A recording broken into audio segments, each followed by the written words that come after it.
Boa noite, bem-vindos a mais um Bipopapo.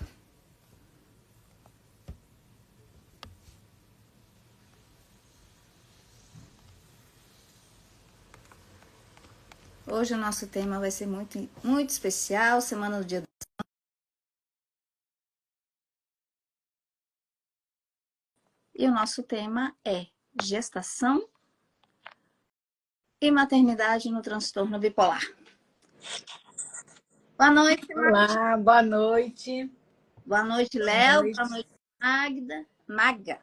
Boa noite.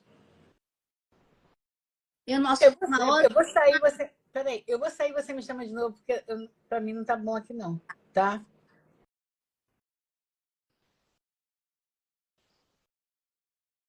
Boa noite, Ingrid.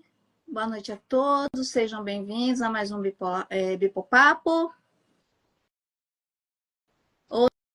Hoje falaremos sobre gestação e maternidade no transtorno bipolar. Boa noite, Márcia.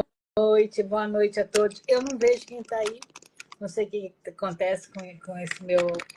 Vou passar, não fazer mais fome. Ah, o Rafael entrou. Rafael entrou. Vamos ver se ele... Ops. Vamos ver se ele vem.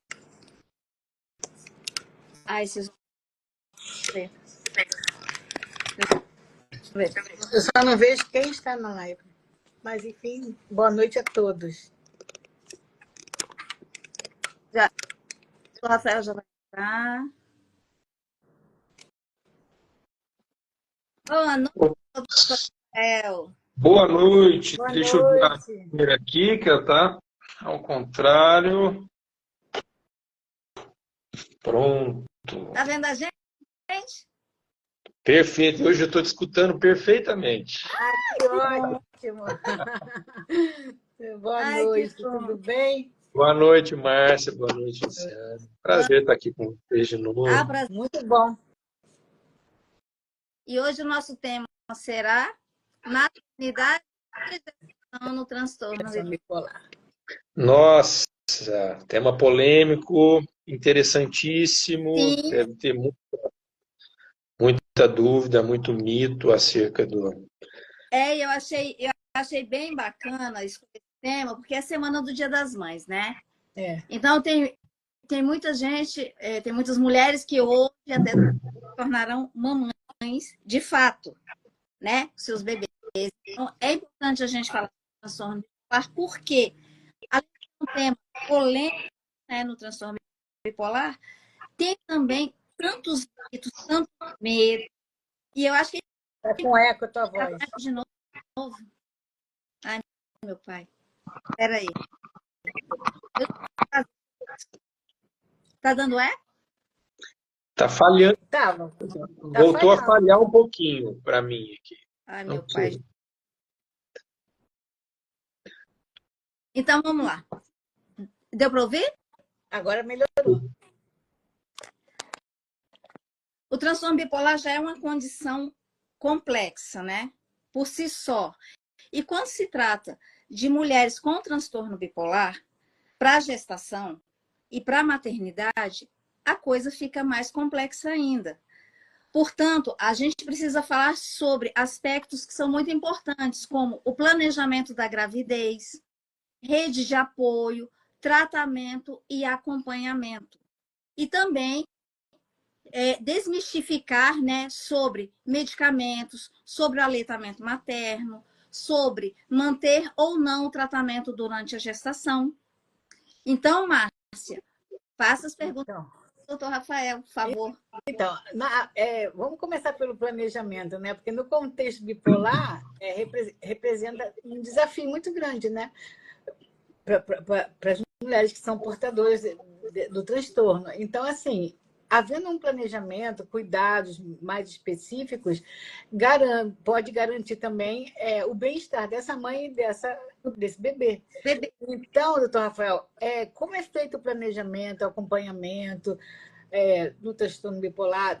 Aliás, não só, vamos por etapas, né? Mas tem o planejamento, tem a gestação, tem as medicações que podem ou não, aí tem que adequar a medicação, o psiquiatra com o obstetra.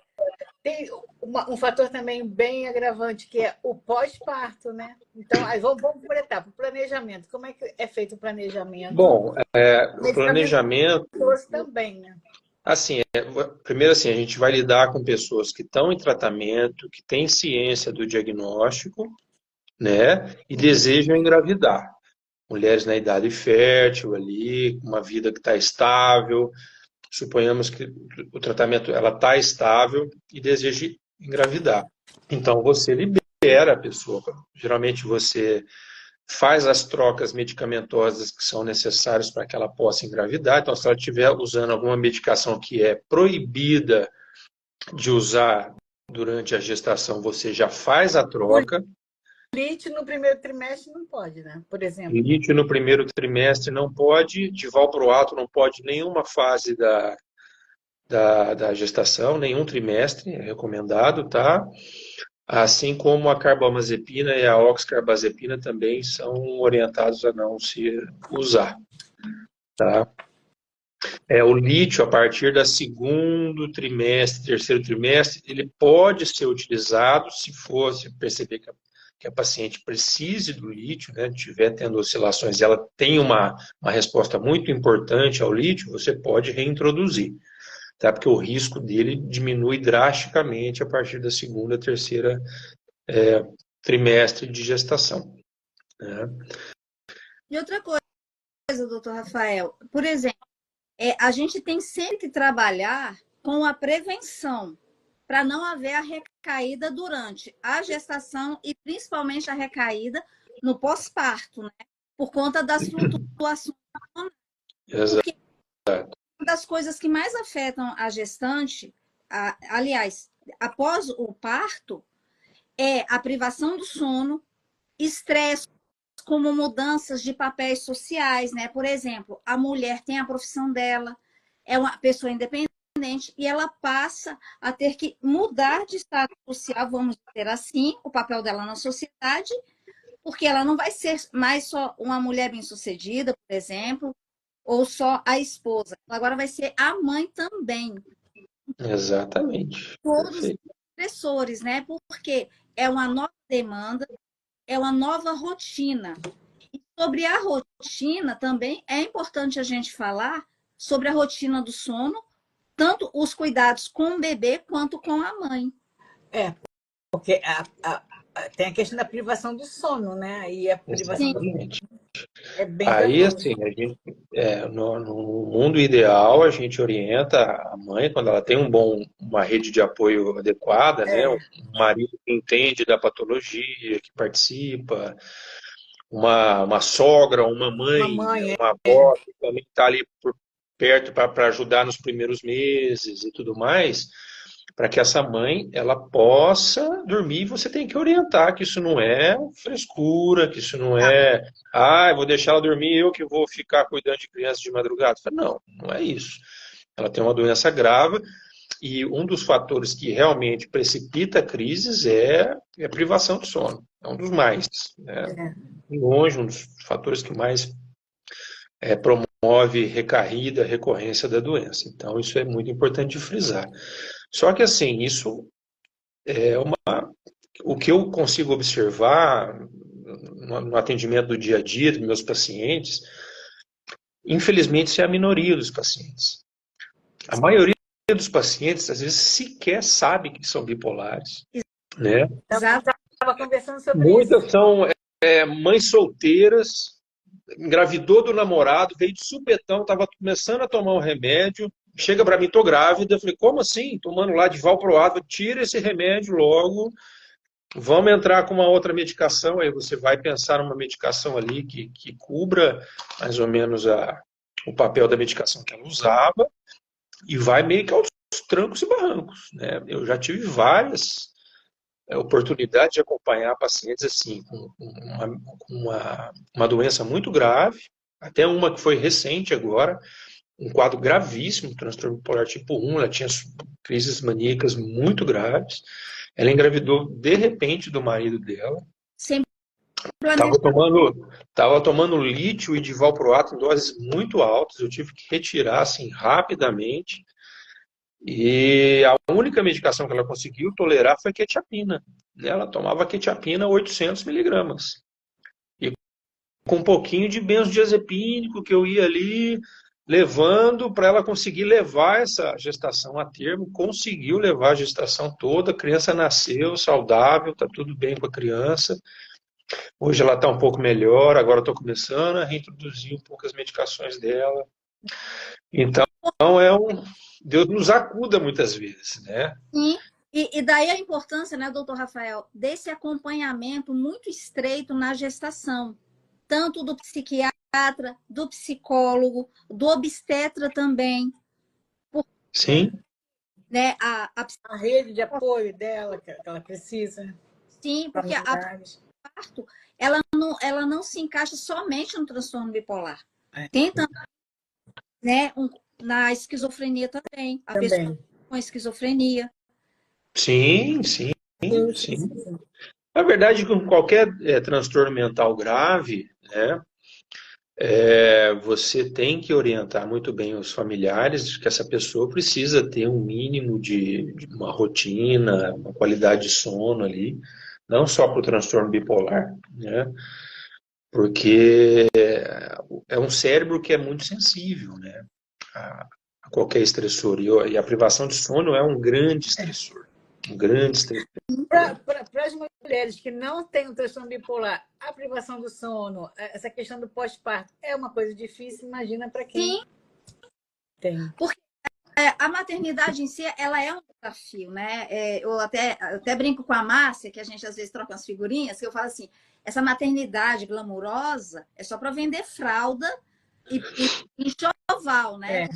A maternidade real, ela é desafiadora, principalmente para a mãe de primeiro filho. Aquela insegurança, não sabe o que fazer. Então, isso no contexto do transtorno bipolar. É mais... Exatamente. E muitas vezes assim, a depressão pós-parto pode ser um estado misto, não? Sim, né? Hoje a gente sabe por alguns estudos aí a pessoa que não tem um observacionais diagnóstico, tipo, a pessoa que não tem um diagnóstico de transtorno bipolar. A depressão pós-parto é um sinal de que você possa provavelmente estar lidando com a depressão bipolar, tá? Isso quando já não vem uma depressão mista, né? Quando a pessoa está com um humor a puérpera está com um humor extremamente irritado, ou vem com sintomas ansiosos muito importantes, uma aversão ao filho, raiva, alguma coisa assim. Opa, um quadro, às vezes é um quadro misto aí você já tem que pensar, internação. Essa mãe vai precisar de um estabilizador de humor ali, não é? Às vezes até internar também, né? Socar antidepressivo. Sim, quando a mãe começa a ficar mais psicótica, assim, um quadro assim de uma aversão muito forte ao filho, alguma coisa assim, você às vezes tem que pensar na proteção da mãe e da criança também, né? Mas isso vem carregado de muita culpa, né? Sim. Muita culpa. Tem algumas mães que eu acompanhava que falavam assim, eu sentia raiva do meu filho, às vezes eu dava uns tapinhas dele, mas eu me morria de dó. Morria de dó. Mas a agressividade era tão grande que a criança às vezes não acalmava, não parava de chorar, ela fazia, ninava, dava mamar, tentava, trocava fralda, e a criança não parava de chorar, ela perdia o controle. Né? Porque se sente essa madrugada toda, a pessoa querendo dormir e a criança chorando, mamando. Exatamente. Então, assim, para algumas mães é um desafio muito grande. Então, daí tem que ter a rede social, é fundamental, e o diagnóstico tem que estar muito bem feito, né? Porque tem muitas mães aí tratadas como depressão pós-parto que são bipolares, né? E aí você... a iatrogenia é altíssima, porque você vai ativar mais essa mãe, ela vai ficar muito mais mista, muito mais irritada, né? E a chance dela fazer alguma coisa aumenta, né?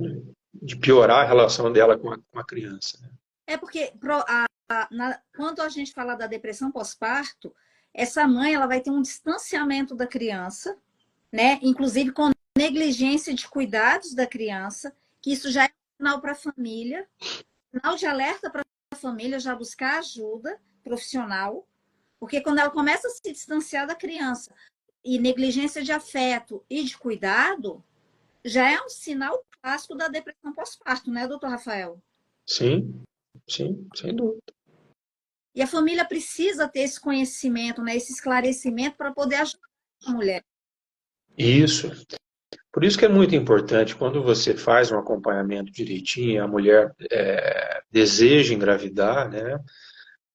Durante o planejamento, você ali nas últimas consultas, antes da pessoa começar a tentar engravidar, você chama o marido, chama a mãe da paciente, chama a sogra da paciente, fala, olha, tentar explicar a situação, olha, o quadro é assim, assim, pode acontecer isso, são sintomas de uma doença, vocês precisam estar por perto, precisam ajudar, precisam compreender para, né,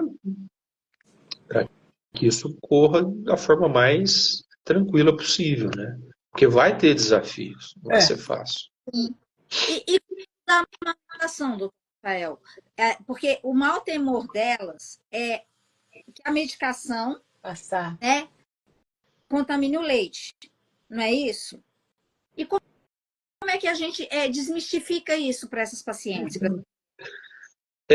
Assim, que boa parte dos estabilizadores de humor, a quantidade passada por leite é muito pequena, que não chega a fazer um efeito clínico na criança.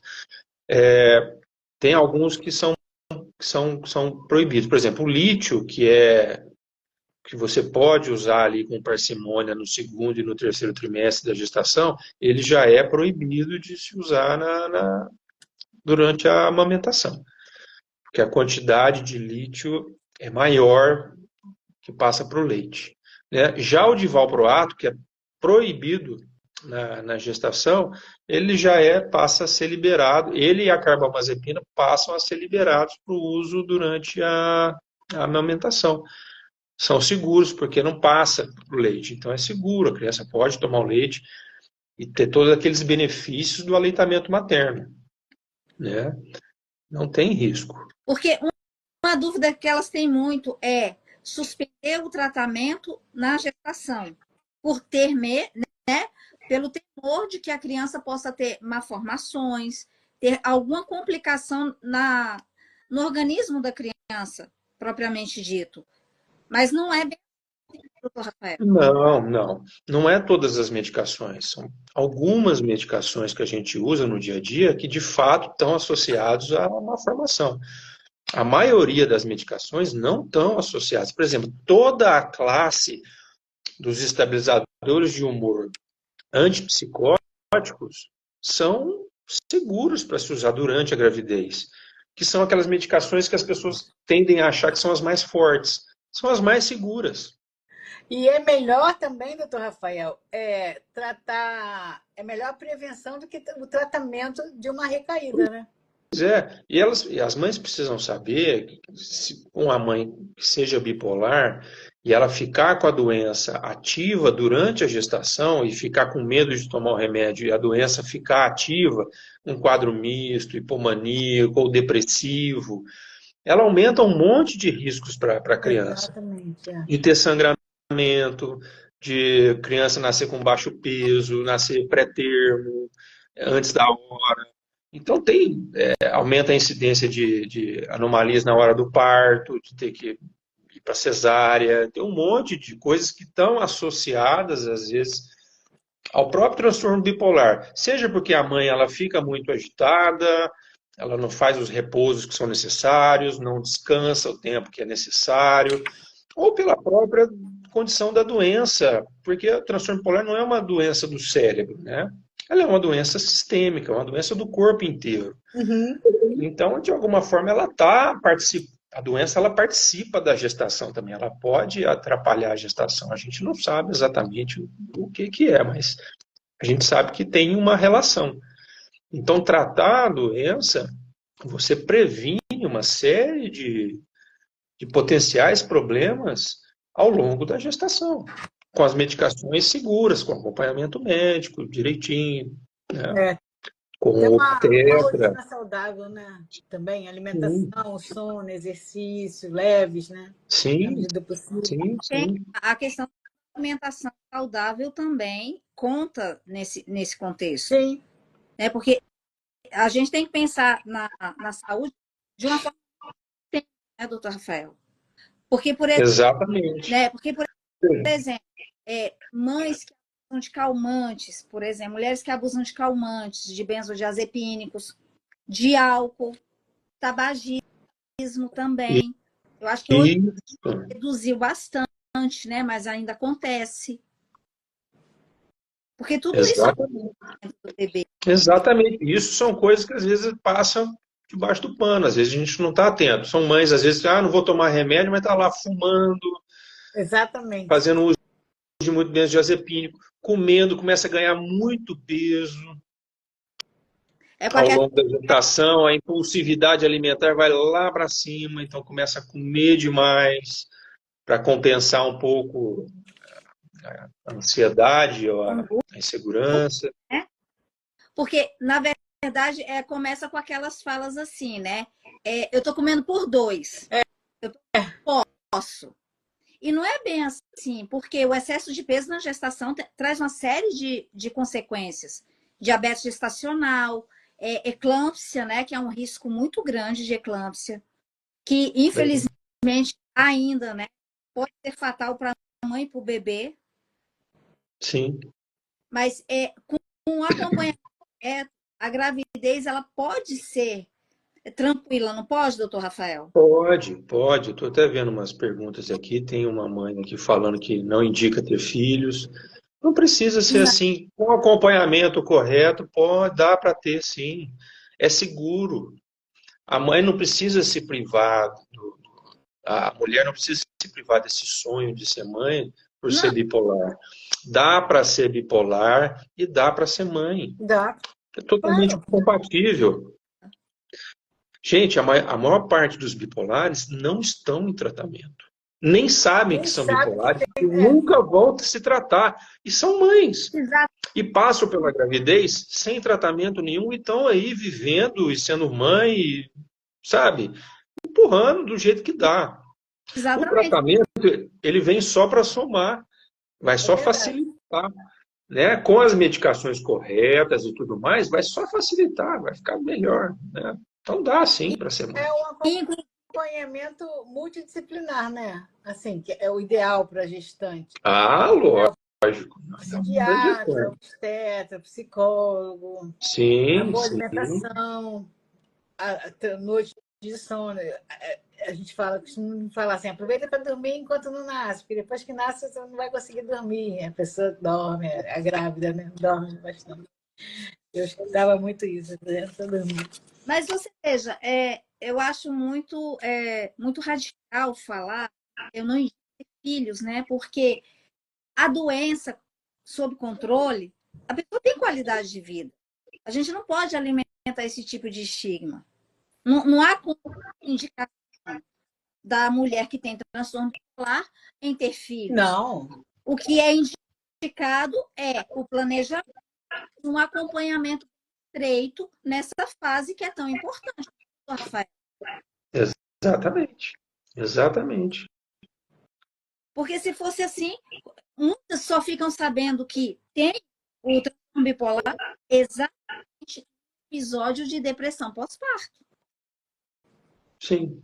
Quando Né? E a incidência de depressão pós-parto, cuja maior parte são depressões bipolares, é da ordem de 10%. Ou seja, uma em cada 10 mulheres vai ter depressão pós-parto.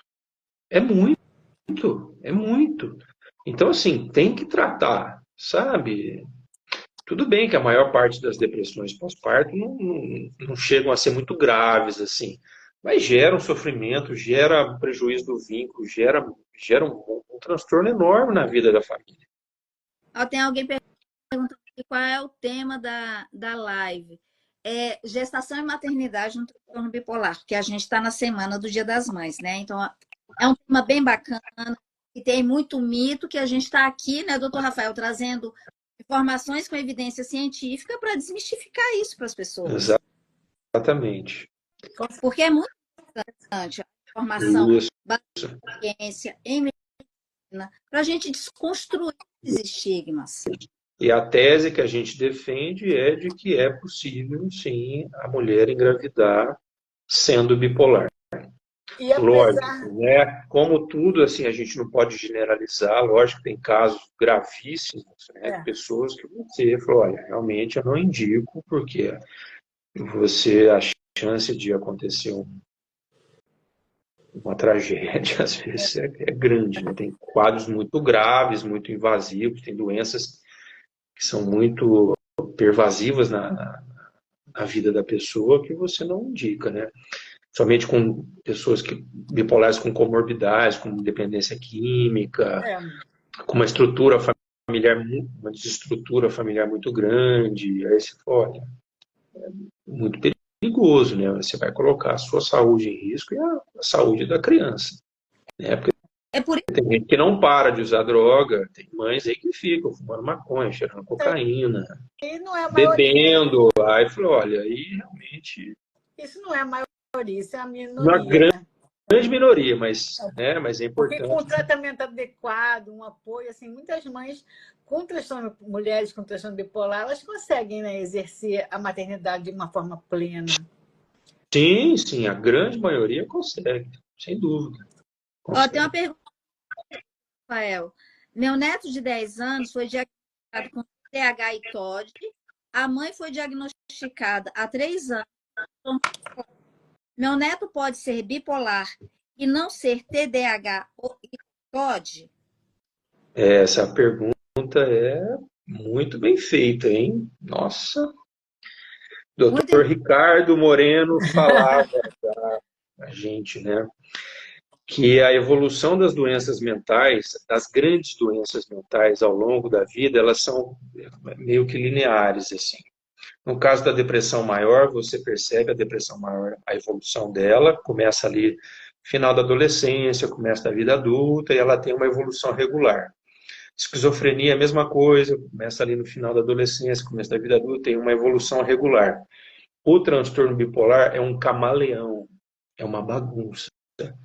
Ela se disfarça de TDAH, ela se disfarça de TOD, ela se disfarça de TOC, ela se disfarça de pânico, fobia social, TAG, até que alguém caridoso que tem um olhar mais atento consiga enxergar ali as flutuações de humor e como essa miríade de sintomas se encaixa dentro de um quadro de humor. É um quadro misto, né?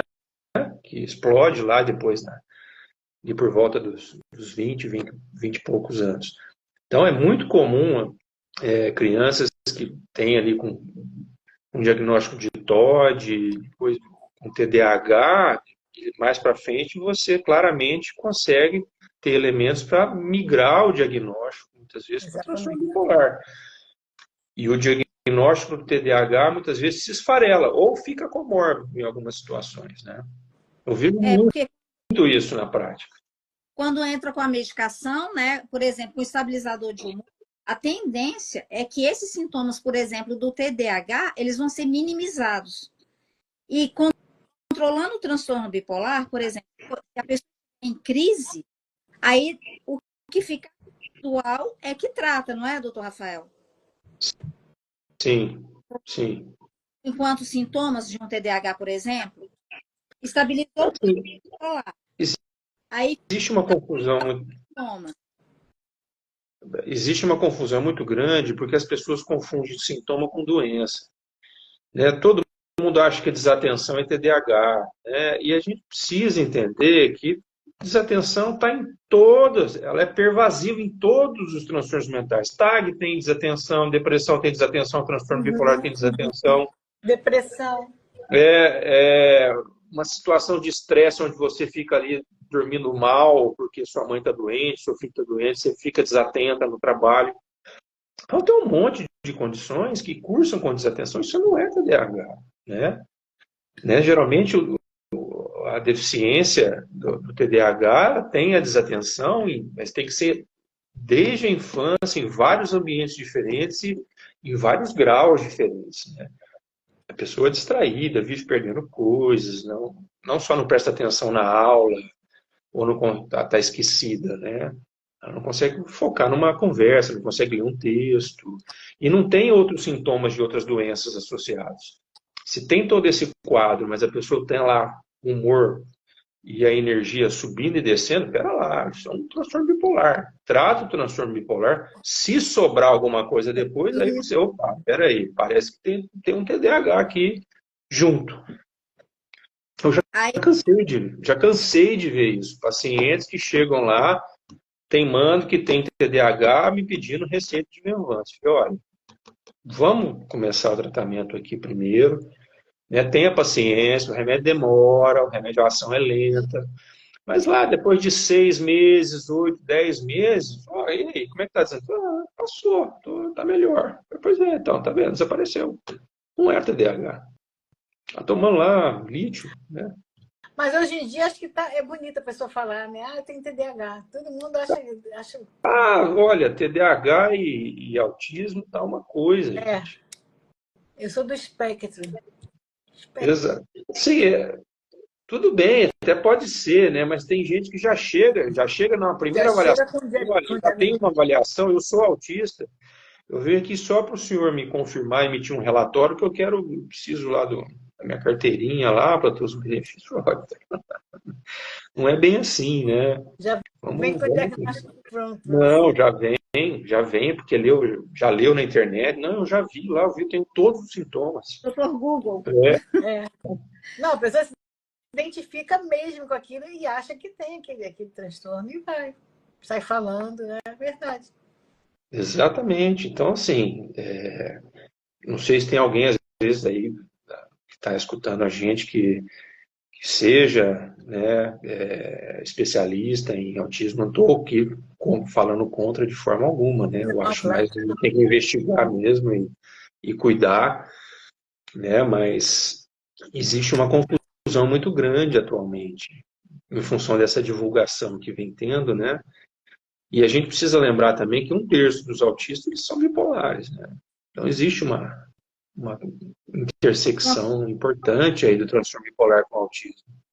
Tem uma pergunta aqui, doutor Rafael. Como interditar uma mãe nessas condições a não engravidar? Como é que você impede uma mulher de engravidar? Só você trancar no quarto.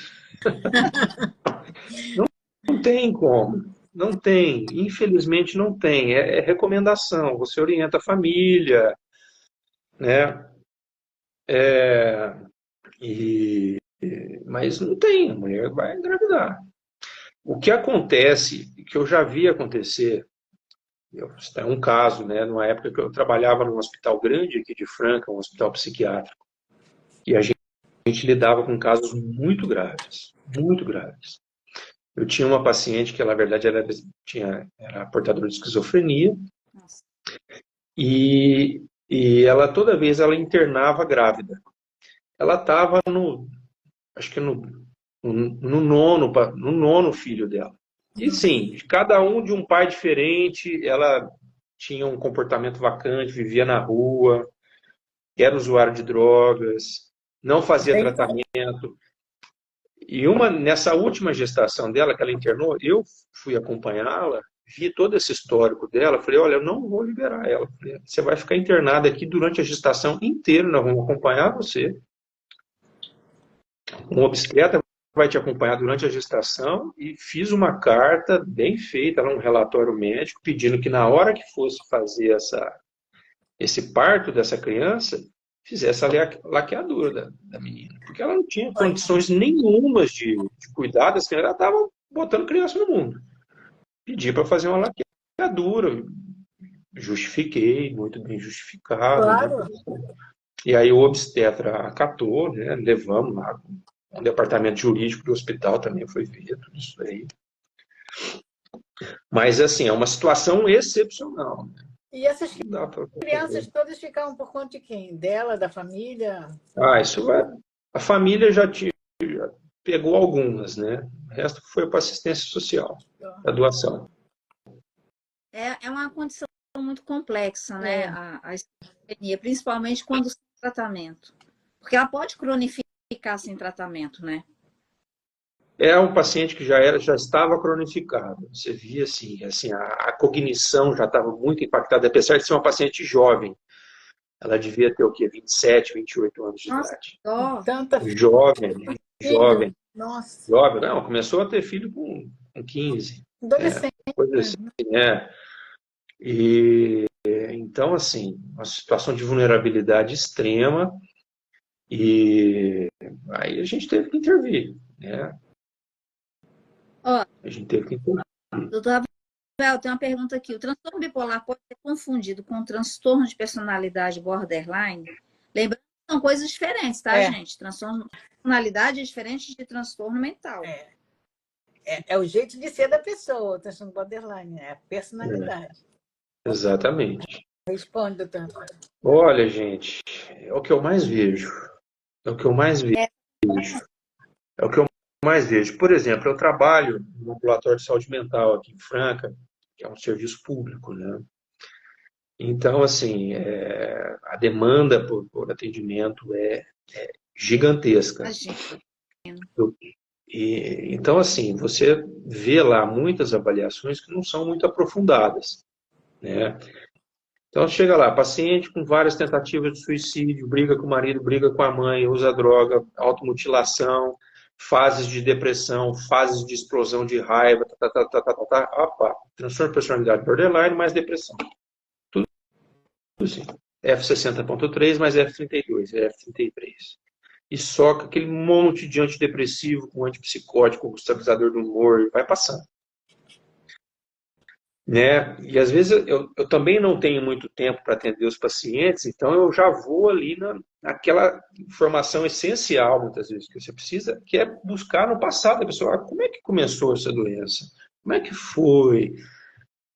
Como a doutora Dores fala, vai em busca do santo graal da bipolaridade, que é a mania ou a hipomania. Achou a hipomania, achou a mania, pronto, você fez o diagnóstico. Então você ali, traz aqueles 4 a 7 dias ali de ativação excessiva, com impulsividade aumentada, sexualidade aflorada, impulsividade para gasto, uma atividade noturna excessiva, uma fala excessiva, um humor muito irritado, muita energia, muita empolgação. Achou? Eu falei, opa, o tratamento está equivocado. E assim, o que eu troco de diagnóstico, assim, não está escrito no gibi. Muito, muito. É porque precisa de uma anamnese muito bem feita, né, doutor? É longitudinal, né? A história da família. Exato, porque a forma como a gente faz, infelizmente, às vezes faz o diagnóstico em psiquiatria, muitas vezes ele é muito transversal. Vê ali o quadro clínico que se apresenta no momento, tá numa depressão, beleza, depressão, toma aqui o seu antidepressivo, sua sertralina, e volta daqui a um tempo. Você esquece de falar, peraí, como é que foi? Quando começou? É a primeira vez? Tem filhos? Tá? Você teve depressão quando você estava grávida? Pós-parto? Se teve? Opa! Acende uma anteninha. O Pode ter uma suicídio, depressão bipolar. eu tenho uma paciente que são 3 gerações de suicídio, tudo. O avô suicidou, a tia, Então, todo mundo. olha a força. Tudo. Foi assim, se jogou na frente do trem, a outra enforcou, a filha da que morreu enforcada grávida tentou se matar também. Olha a força da genética. Olha a força da genética. Foram 3 ou 4 gerações suicidas.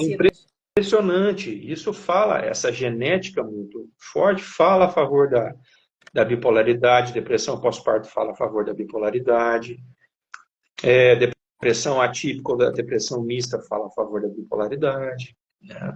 Agora, uma diferença bem básica, né, para a gente, que eu acho que ela fica bem mais fácil para as pessoas do senso comum, né, para a pessoa leiga, é que o transtorno bipolar é como eu sou, é genético. O transtorno de personalidade borderline é como eu funciono nas relações. né? Por quê?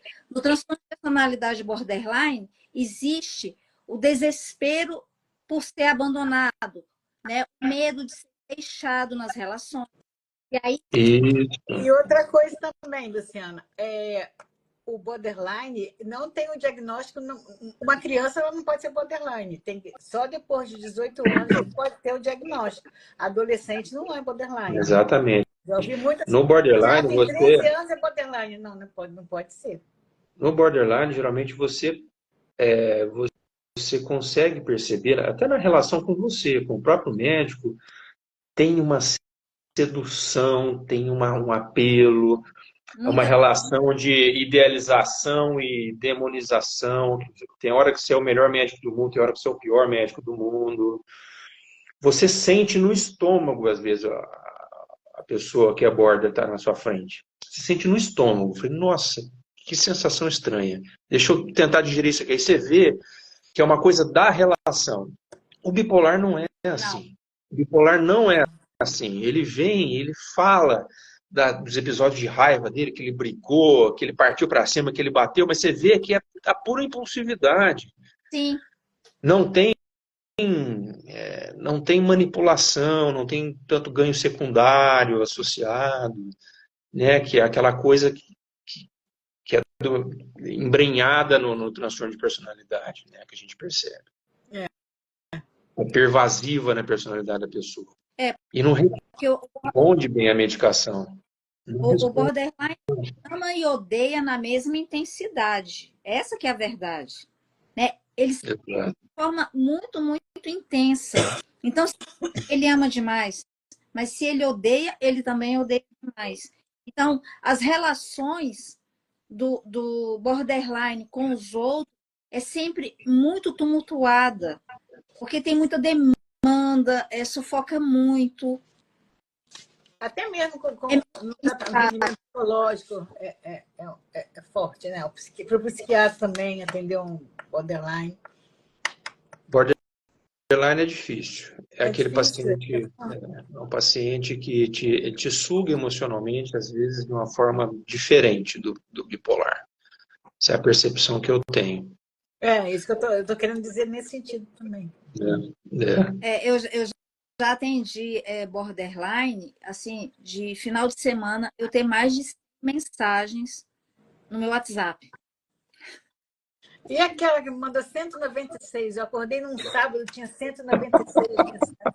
Eu falei, eu não vou abrir isso, eu não posso, não vou ter condições de abrir. Um sábado, 196 mensagens, por onde eu começo? Imagina, não tem condições de seguir com o tratamento assim, não vai. Muito complexo. Tem que ter os limites do setting, né, terapêutico, ainda mais vocês, né, que estão muito próximos do paciente. Semanalmente. Tem que ter o setting ali muito bem feito, né, as combinações, porque senão ela invade a sua vida de uma forma... E as relações do border, elas são muito instáveis emocionalmente, né? Porque o bipolar, por exemplo, ele medicado, né, ele entra na eutimia, né, com o tempo, né, fazendo tudo direitinho, ele entra em eutimia. É possível ele entrar em eutimia. Mas o bipolar, ele não é ávido por essa relação, essa tentativa de fusão com a pessoa. Não. Seja com o psicólogo, com o psiquiatra, com o parceiro conjugal. Ele quer fundir, né? Quer ser um só, né? Então vira aquele caos. O bipolar não. Mesmo quando em crise, você percebe que quando ele te chama ou está insistente, é porque ele está mal mesmo, né? E você orienta, ele fala, não, tudo bem, entendi, doutor, tudo bem, eu vou fazer isso, tal, tal, tal. Ele não quer, né? Invadir o teu espaço. Para chamar, é porque está precisando mesmo. Exatamente. E tem outra coisa no borderline, né? Que essa questão dele tentar se fusionar com o outro é porque ele não tem identidade. No imaginário dele, ele só existe se tiver um outro. É um camaleão de personalidade, na verdade. Né? Se você gostar muito de basquete, a pessoa vai estudar tudo sobre basquete. Isso, né? Ela se torna aquilo que você deseja, ela tenta se Exatamente. transformar naquilo. Daí o fronteiriço, né? Ela está na fronteira ali da psicose, ela não, né? A personalidade dela é difusa, né? Então, essa é a diferença entre o transtorno bipolar e o transtorno de personalidade borderline. Tem uma pergunta aqui, doutor Rafael.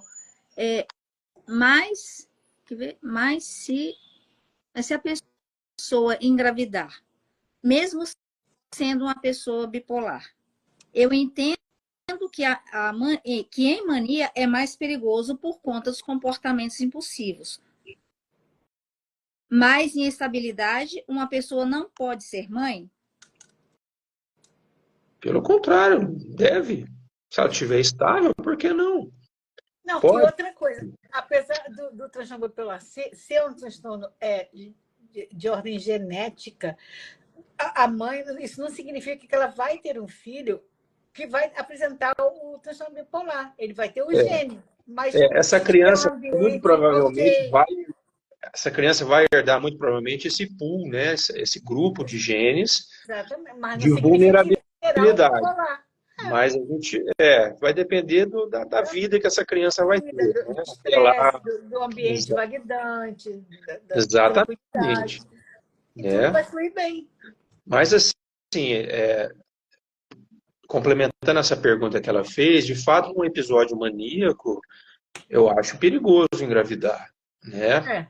Se tiver um episódio maníaco, ainda mais se tiver sintoma psicótico associado, né? Essa mãe é capaz de fazer coisas e não levar em conta que ela está grávida.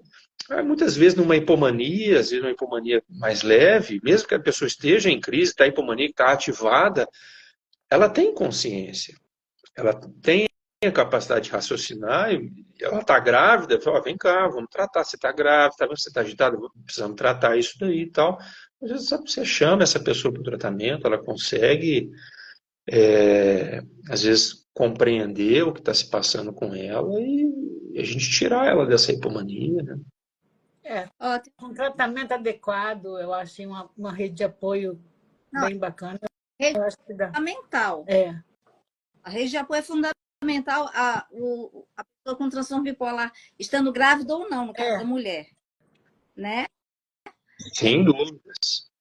E temos que lembrar que o transtorno bipolar mais comum, que é o transtorno bipolar tipo 2, que corresponde à grande maioria dos transtornos bipolar, que é uma forma que não tem crises maníacas, são crises muito graves, né?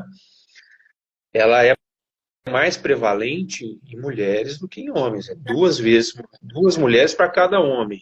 Então, assim, a maior parte da população vulnerável à bipolaridade são as mulheres, né? Então, tem que redobrar os cuidados mesmo. Porque tem que estar prevalência de episódios depressivos, né, doutor Rafael? Boa parte dessas depressões, dessas mulheres que fazem depressão, que estão em tratamento e engravidam, elas são bipolares e não sabem muitas vezes. E às vezes passam deprimidas ao longo da gravidez, continuam deprimidas no pós-parto, e aí não dorme, está ansiosa, com um sentimento de culpa, com um sentimento de rejeição, engorda, se sente feio, né? E está lá, toma a medicação, tenta vários antidepressivos em doses terapêuticas, em doses altas, não funciona, né? Muitas vezes são bipolares, né? Porque a bipolaridade não é só sobre a ciclicidade da doença, né? Só sobre ter hipomania, depressão, hipomania, depressão. É sobre a recorrência também. Depressões altamente recorrentes também são características de depressão bipolar, né? Essa semana chegou para mim uma paciente, 7 anos tomando o Zoloft. Missão de sintomas. Aí eu apliquei aquele questionário da hipomania. Bingo. Batata, né? Você veja, a pessoa tomando esse medicamento 7 anos, ela já estava na dose máxima. E não tem remissão de sintomas. Alguma coisa errada, né? Gente, não é uma simples depressão. Exato. Mania. Não toma um remedinho para dormir? Toma. Então, batata. Um SOS. Um Zolpidenzinho, um Alprazolam, um Rivotril. Alprazolam. Tá lá tomando há anos também, não consegue sair. Por quê? Porque o diagnóstico está errado. É muito comum, é muito comum. Antidepressivo com benzodiazepínico em transtorno bipolar tipo 2. E só É o pior. é o mais utilizado, porque o benzodiazepínico ele tem um efeito antimaníaco, digamos. Só que é uma medicação péssima para você manter, vai ser assim, de quinta categoria, entendeu? E Você não deixa as induz o melhores. sono também, né? Hã? O benzodiazepínico não induz o sono. Ele é um ansiolítico. E muita gente Exatamente. usa para dormir. No início, ele até tem um efeito indutor, mas muitas vezes isso se perde. Em uma parte das pessoas, isso se perde. E Ela vai... Eu tive uma paciente que o médico passou como SOS em gotas. Ela disse, aí uma vez eu perguntei, você toma a medicação SOS? Ela falou assim, eu não posso ter um SOS. Por quê? Porque uma vez eu peguei um vidro de Rivotril e tomei todinho, o vidro inteiro. Dormiu, assim, quase 48 horas, ficou mal. Gente, é perigosíssimo então, isso. O médico proibiu um SOS, ela não pode. Porque ela foi... Chupava o vidro que ela falou, as gotas, iam tomando. E assim, a gente prescreve isso, infelizmente. Pior que nem são tantos psiquiatras, né? Você vê as outras especialidades médicas, clínicos, cardiologistas, olha, antidepressivo e benzodiazepínico. Antidepressivo e benzodiazepínico. Nutrólogo. Passa assim, a torta e direito.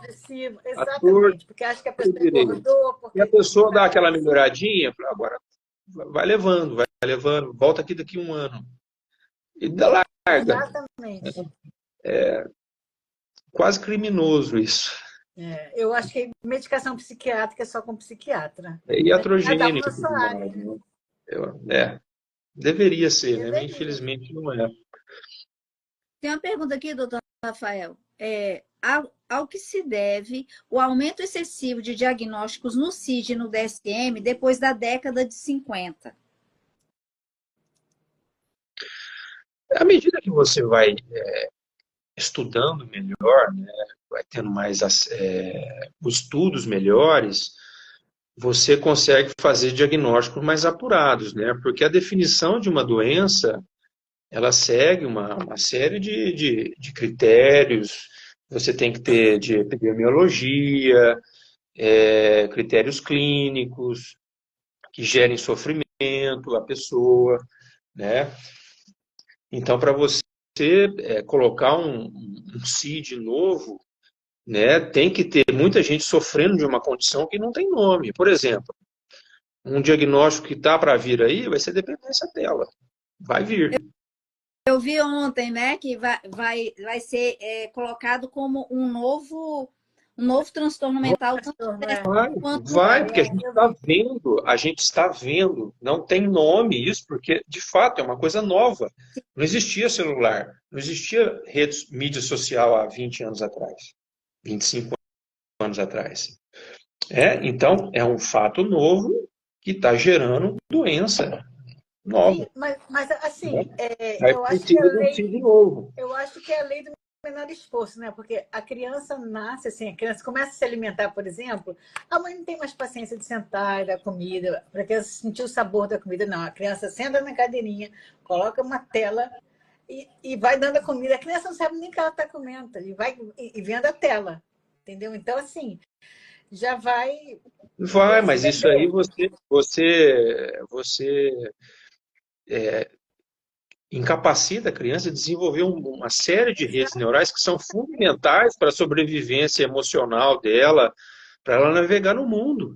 Você captura isso e a poda neuronal dessa criança ela vai ser diferente quando ela chegar lá nos 15, 16 anos. Né? Então vai ser uma criança que às vezes vai ter limitações crônicas pro resto da vida. É a mesma coisa que você dá álcool ou maconha para uma criança. O impacto é muito diferente do que você dá álcool ou maconha para um adulto. Também é maléfico? Também é maléfico. Mas dá para um cérebro em desenvolvimento, você altera o curso de uma forma irreversível, muitas vezes. E a tela está fazendo isso. Né? fazendo isso. Tem outra pergunta aqui, eu acho que é a Gil perguntando aqui, a Gil é minha paciente, minha querida, lá do outro lado do planeta, lá no Japão. Mas as características não podem ser percebidas antes dos 18 anos? Eu acho que ela está perguntando sobre o transtorno de personalidade borderline. Pode. Alguns traços você percebe. Você pode perceber traços de personalidade. Porque não é assim, a pessoa está lá até 17 anos, 11 meses e 29 dias e 18 anos. Não, você não fecha o diagnóstico antes. Exatamente. Você evita fechar. Mas você já percebe ali ao longo da formação da personalidade, você já percebe que é uma pessoa mais impulsiva nos relacionamentos. Ali, quando começa a namorar, você vê a relação com o namorado, aquela coisa de amor e ódio, que é muito intenso ali com 14, 15 anos. Falei, olha, bom, vamos ver como é que isso se desenrola. Mas já vai chamando a atenção. Automutilação e tudo mais, você vai observando. Mas você vai observando a evolução da personalidade. Né? Mas para você bater o martelo, assim, um jovem de 14, 15 anos, um adolescente, você não pode afirmar um diagnóstico desse, é muito recente. Tem muita coisa para ela, você que reverta muita coisa. Né? E essa questão, né, do borderline, né, por que é tão sensível? Porque a gente vê muita desinformação nas redes, né, como tudo. A gente vê muita desinformação nas redes. Teve até uma polêmica recente aí, de uma letra de uma música, de uma sertaneja aí, que cunhou termos muito pejorativos associados a um transtorno que traz muito sofrimento. Né? Isso acaba corroborando para que o estigma seja maior, que o preconceito seja maior com pessoas que estão sofrendo. Porque o transtorno ele é muito sofrido para a pessoa. Com certeza. Sim, sem dúvida. Nas relações. Que fique claro para a gente aqui que a gente está falando, não a pessoa que sofre de um transtorno de personalidade, não é uma pessoa que escolhe fazer aquilo. Não. Não é uma escolha da pessoa ser daquele jeito, né? Ela não consegue evitar, ela fica presa naquela forma de se relacionar com o mundo e com as pessoas, né? E naquele padrão de se relacionar e que gera um monte de sofrimento, de disfunção. Porque é uma desregulação emocional muito intensa, né, que o borderline tem. E ele apresenta ações, por exemplo, as explosões de raiva é um bom exemplo sobre isso. Sim. Mas isso se manifesta nas relações, prioritariamente nas relações. Né? E é completamente... E é aí que você começa a separar o bipolar do border. Mas ambas são de muito sofrimento, né? E como a gente está falando muito sobre a questão da maternidade, tem outro fator que é importante a gente falar, doutor Rafael, que na depressão pós-parto, a mãe, na verdade, a mãe ela já ela está sem culpa quando ela pega o positivo para a gravidez. No já vem a culpa. Por quê? Tem muita pressão social sobre a maternidade. Isso é fato. Você tem que ser a melhor mãe possível, o seu bebê não pode adoecer, o seu bebê tem que andar com tal idade, o seu bebê tem que falar com tal idade, tem que desfraldar com tal idade, senão você não é competente. Nossa. Todo mundo diz como é que é a sua experiência. Isso. Já vem tudo, já vem a cartilha, vem pronta, né? Isso. Não tem muito acolhimento para essa mulher. E quando dá depressão pós-parto, essa culpa é muito maior. Por quê? Se a mãe está triste, né? Se a mãe está imersa naquela tristeza, naquela anedonia, as pessoas falam, mas era para você estar feliz, você acabou de ter um neném, imputa mais culpa a essa. Isso é cruel. É a mesma coisa que você pedir para uma pessoa que acabou de cair de moto, perdeu as duas pernas, não, anda aí, faz uma força. Até mesmo na questão da amamentação. Sim, você pedir da pessoa uma coisa que ela não tem para dar. Isso é cruel. Isso é crueldade. falta de empatia, sabe? Exatamente. Falta E em relação de à empatia, ainda amamentação mais quando também, vem né? de alguém da família, né? Aí, E é o mais normal é ouvir da família mesmo. Até mesmo na amamentação, né, doutor Rafael? Porque, assim, não necessariamente é bom amamentar a criança, é saudável, mas às vezes não dá. E tá tudo certo.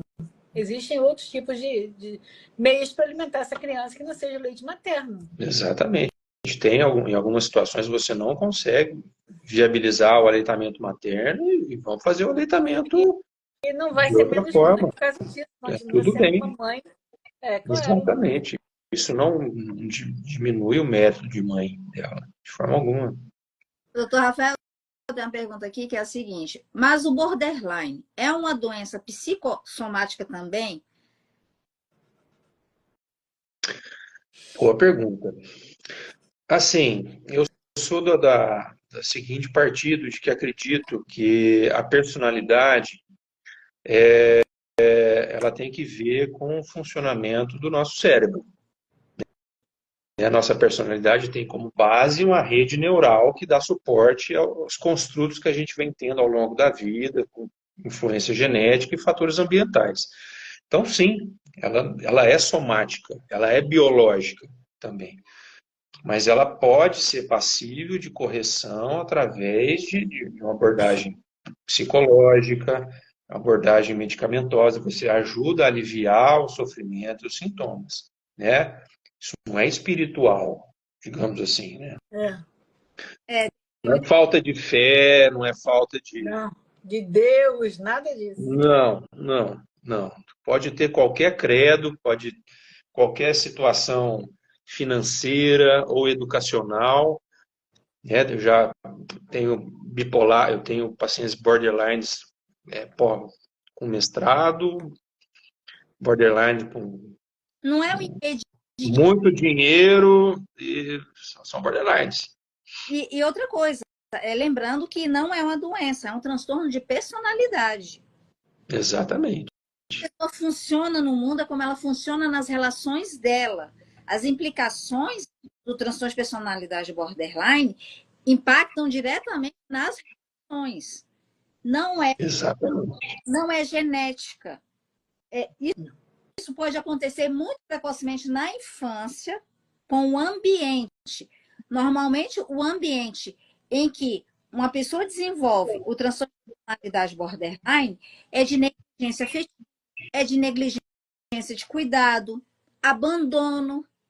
Por isso que ela tenta fazer essa fusão quando ela é adulta, seja com amigos, com parentes, com os profissionais que acompanham ela, com o namorado. Porque só a mera suspeita ou pensamento de abandono faz. Então, ela é muito diferente do que a gente pensa sobre o transtorno bipolar, né? Porque é importante a gente separar joio do trigo. Mas também a pessoa pode ter o transtorno bipolar e Pode ter ser borderline, comorbidade. pode Sim, pode sim. Até que eu vi até uma pergunta aí. Pode porque não existir Pode ter os sim dois. a comorbidade. É. e tratando tratando, por exemplo, o transtorno bipolar nesse caso ele é o primário.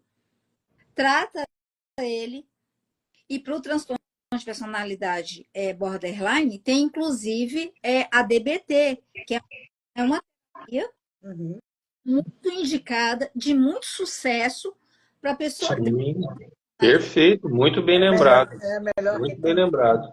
É considerada padrão ouro. Por quê? Porque vai trabalhar intolerância ao mal-estar, vai trabalhar Regulação emocional. regulação emocional. Essa intensidade com a terapia dianética, ela tende a se reduzir para que a pessoa tenha mais intensidade nas próprias ações. Ela tem um ganho muito grande. Já o transtorno bipolar, a gente trabalha com a TCT, que é maravilhosa para o transtorno bipolar, né? Porque quando faz a Psicoeducação, para saber o que é da pessoa, o que é do transtorno. Nossa, Tudo, porque às vezes a pessoa tá bem, está eutímica, aí começa a ficar um pouquinho feliz, né? Alegre, porque emoção, alegria, tristeza. Aí já fala, olha, será que eu vou virar? Porque eu estou um pouco animada. Não, não está Exato. animada, Não. alguma coisa boa aconteceu. Vai viver. Claro, nem tudo é transtorno, nem tudo é sintoma. ó, tem um comentário aqui. A maternidade com TAB é muito mais difícil, mas não é impossível de se viver. Se a mãe estiver disposta a reconhecer e tratar de forma devida. Eu sou mãe de 2 crianças e engravidei em pandemia. Nossa, imagina, Nem me fala. deve ter sido muito sofrido. Difícil, hein? É difícil. Mas Porque está vendo? Aí está um exemplo claro Tá aí, de ó. como é possível. É possível. Possível, Né? Mas é lógico, sempre que possível, com cuidado, né? Com cuidado médico. É uma doença que pode fazer muito mal para a mãe e para as crianças. Então, assim, mas é perfeitamente possível. Olha só aqui, belo exemplo. Muito bom. Obrigada por ter dado esse exemplo. a Gil, e ela é uma mãe incrível, dedicadíssima. Então, assim, a gente não pode alimentar mais esse estigma sobre o transtorno bipolar. A mulher Exatamente. filhos, é absurdo falar isso. Porque com tratamento, planejamento, rede de apoio, a pessoa tem qualidade de vida. Ela pode ter uma gravidez incrível. Como qualquer mãe que seja portadora de alguma condição crônica. Uma mãe hipertensa, uma mãe diabética, uma mãe que seja obesa. Ela pode ser mãe. Desde que você faça o acompanhamento, o segmento direitinho, você consegue. Tem todas as condições de poder constituir uma família, né? Porque... Tô com medo de cair, Luciana. Já se passaram 10 minutos, estou com medo de cair essa live. Já? Nossa, doutor Rafael, as lives deveriam ter 3 horas, né? Verdade. Passaram. Eu acho, falam que cai, eu não sei se cai, né? Mas dizem que cai, eu não sei. Mas, assim, eu acho que tem bastante informação, né, sobre um tema. E a maternidade ela é uma fase mágica para a mulher, né? Porque é uma experiência única. Claro, fácil não é para quem tem transtorno bipolar e para quem não tem, não é fácil. Não, com certeza. Muda tudo, mas, né? Mas você olha vale a pena. Ninhos, né? Hoje os meus são todos adultos. Compensa, né? A gente olha para trás e diz assim. Demais. Que eu acho que é isso que é importante. Claro. Não ser uma mãe perfeita, é ser uma mãe possível. Porque a perfeição existe. Isso que é cobrado da gente é cruel. Porque se a gente trabalha, você não consegue dar muita atenção para o filho. Se você não trabalha, você se cobra porque precisava trabalhar. Então, a gente vive sempre numa dualidade, né? Mas eu acho que o importante é que haja muito amor na maternidade, que haja também muito apoio para a mãe. Tá? Eu acho que se a família pode fazer o que as pessoas podem fazer por uma mãe que tem um transtorno bipolar, é ajudar, incentivar no tratamento, acompanhar ela até o médico, se interessar, conhecer tudo sobre o transtorno. Ajudar com a criança também. Com a mãe e com a criança, porque na maternidade tem uma coisa, doutor Rafael, todo mundo se importa muito com o neném, mas e a mãe? Quem cuida da mãe? É verdade. Então, alguém que cuida da criança já está ajudando a cuidar da mãe, porque aí já dá para ela dormir um pouquinho. Somos nós, profissionais de saúde, muitas vezes, principalmente da mãe bipolar, né? Temos que cuidar dela. Muito, e muito. Merece muito carinho, muita empatia. Com certeza. Merece toda a atenção. Doutor Rafael, muito obrigado por participar aqui com com a gente, do nosso Bipopapo. É um prazer. Esse espaço é para desconstruir estigma, é para desconstruir preconceito, psicofobia, é um termo novo que o doutor Antônio Geraldo cunhou, né? O neologismo, mas eu acho muito pertinente e a cada um de nós cabe isso, né? Enquanto profissionais de saúde, ajudar a desmistificar tudo acerca de um transtorno que é tão sofrido, mas que Sofrido e solitário também, né? Exatamente. E olha que somos... a prevalência da bipolaridade é altíssima, né? Se estima que 10% da população esteja no espectro bipolar. Então, assim, tem muita gente aí sofrendo, caladas, ou com diagnóstico equivocado. É verdade. Então, tendo muito, assim, né? está sofrendo, procurem ajuda, isso não é normal, não tem que ser normal. Está fazendo um tratamento, não está dando certo, desconfie de que isso possa ser um quadro bipolar, né? Essa ansiedade que não passa, essa depressão ansiosa que não melhora, Exato. esse antidepressivo que não funciona, desconfie, isso pode ser um quadro bipolar e fazer o tratamento correto muda a sua vida. É verdade. Radicalmente. E se tem tratamento, doutor Rafael, tem esperança, Com certeza. né? É isso que eu sempre digo para os meus pacientes. Então, assim, eu agradeço muito a colaboração. É sempre um prazer te receber aqui. É, sempre muito bom ter você aqui com a gente. Amei saber que Franca, eu tenho amigos em Franca, é uma cidade linda.